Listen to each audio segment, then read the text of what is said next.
Good morning, students. Today we are going to learn about forms of government and democracy. We are going to learn from this lesson how various forms of government have developed globally. Today, many countries of the world follow different types of government, but the modern world prefers democracy. Forms of government. There are different forms of government. First one is aristocracy. Second one is monarchy. Third one is autocracy. Fourth one is oligarchy. And fifth one is theocracy.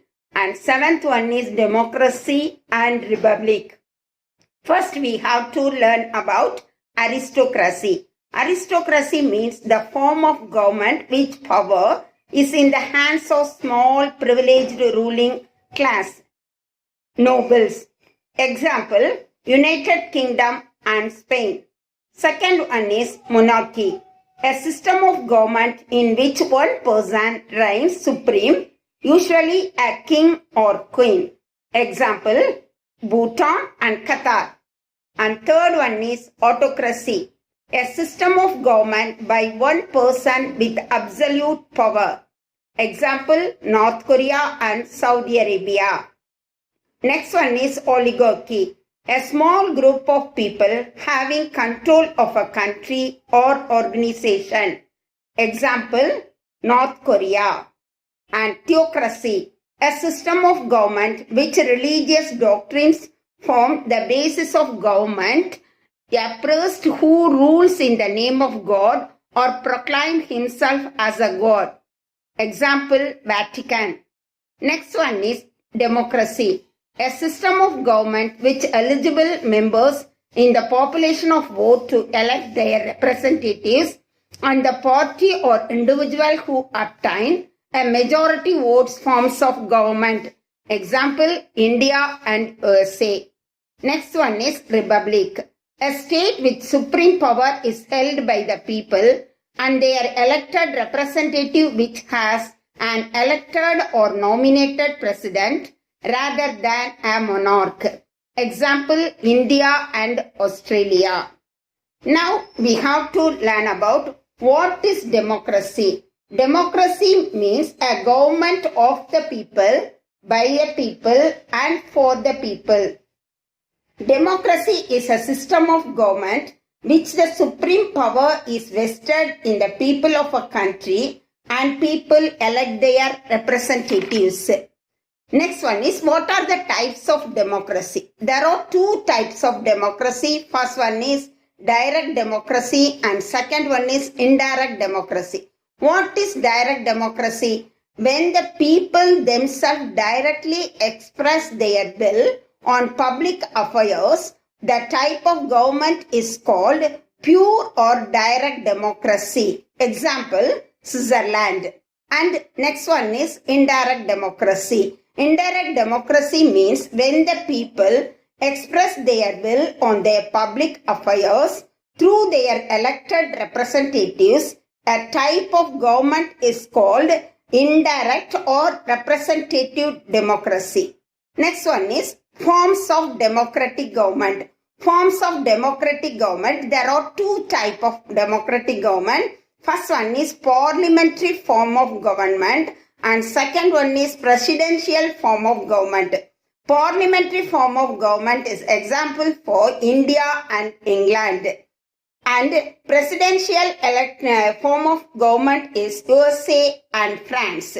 Now we have to learn about merits and demerits of democracy. First we have to learn the merits of democracy. First one, equality and fraternity. Equality and fraternity. And second one is sense of responsibility among common people.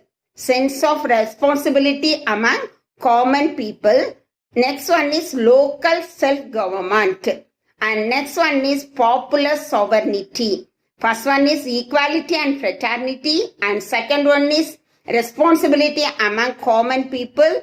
And next one is local self-government and popular sovereignty. Now we have to learn about demerits. Demerits, indirect nature of democracy.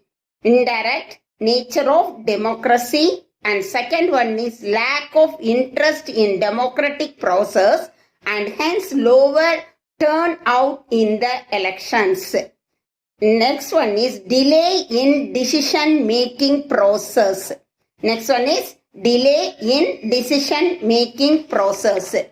Now we have to learn about what are the major challenges to Indian democracy. Democracy is the dominant form of government in the contemporary world. It has not faced serious challenge or rivals so far. In the last 100 years, there has been an expansion of democracy all over the world. There are various aspects of democracy and challenges.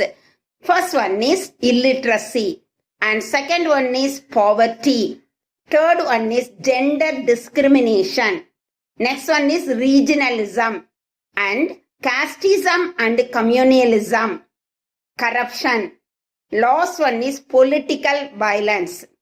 Illiteracy, poverty, gender discrimination, regionalism, casteism and communalism, corruption and political violence. Next, we have to learn about the conditions for the success of democracy in India.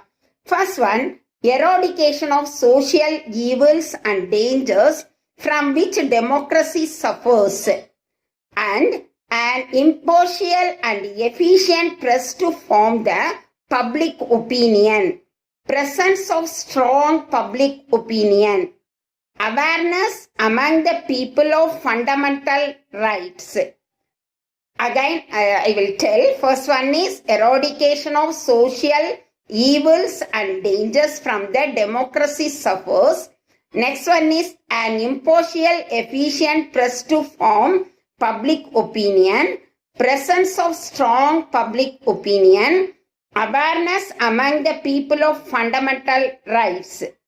Now, Indian democracy can be successful and vibrant only when its citizens imbibe and reflect in their behavior and basic democratic values like equality, freedom, social justice, accountability and respect to all. Thank you, students.